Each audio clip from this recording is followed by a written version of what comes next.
শুনেছি রূপসাগরে প্রিয় মানুষটি কাঁচা সোনা। তাই আমরা প্রয়োজনে অথবা শখের বশে প্রিয় মানুষটিকে নিয়ে এই রেললাইনে হাঁটতে আসি।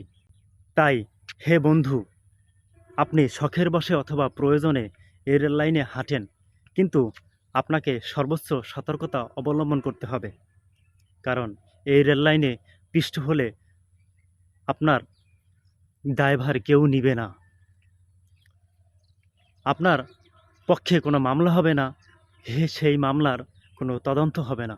তাই রেললাইনে যখন হাঁটবেন অবশ্যই সতর্কতা অবলম্বন করে দেখে শুনে হাঁটবেন। কারণ রেললাইনের শুরুতেই লেখা থাকে সাবধান, সামনে রেললাইন রয়েছে, আপনি দেখে শুনে এবং তারপরে পার হন।